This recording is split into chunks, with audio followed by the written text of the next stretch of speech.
I feel like every Yoruba person should know the story of the Kiriji War because it's an important part of Yoruba history.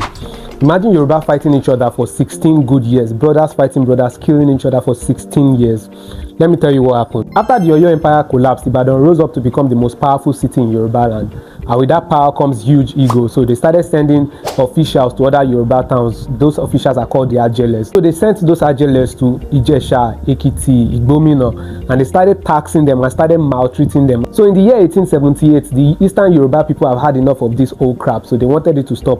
They came together, the Ekiti and the Ijesha, they came together to form a coalition called Ekiti Parapọ̀. They came together to make sure they fight against this oppression, and the first thing they did was to make sure they assassinate every Ibadan official that was in their city and make sure they send that as a message to the Ibadan people to let them know that they are not going to take this crap anymore. That's how the war broke out. But initially, in the beginning of the war, the Ibadan people were imposing, because Ibadan is really powerful. Ibadan is a really powerful city, so they started imposing themselves and started. It looks like they were winning the war initially, until a certain war commander called Ogedengbe came and took over power from Prince Fabumi, who has been leading the Ekiti Parapọ̀ all this while. And the Prince Fabumi willingly handed over power to Ogedengbe because Ogedengbe is built for war. His experience is very agile. He's able to fight the war. And Ogedengbe was a very respected war leader. He had a chair where he would sit down and watch the Ibadan army training from a far distance and then plot his own attack from where he's sitting. In fact, that chair is called Aga Ogedengbe, which means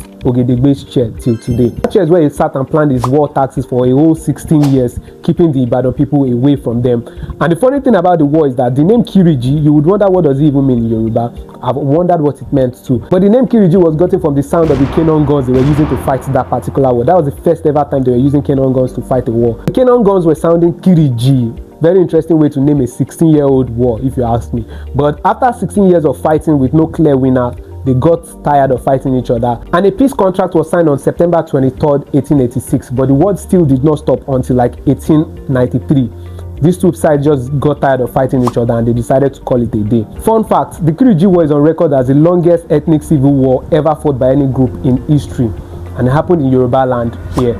It's not something to be proud about, but it's something that united Yoruba people to become one. Remember, I made a video about Yoruba people were not all called Yoruba in the beginning. Well, something happened that made everybody now start going by the name Yoruba. And thank you very much for watching this video. If you like Yoruba contents like this one, or you want to learn more about Yoruba culture, please do well to give me a follow. I drop random Yoruba contents from time to time. And until next time, bye.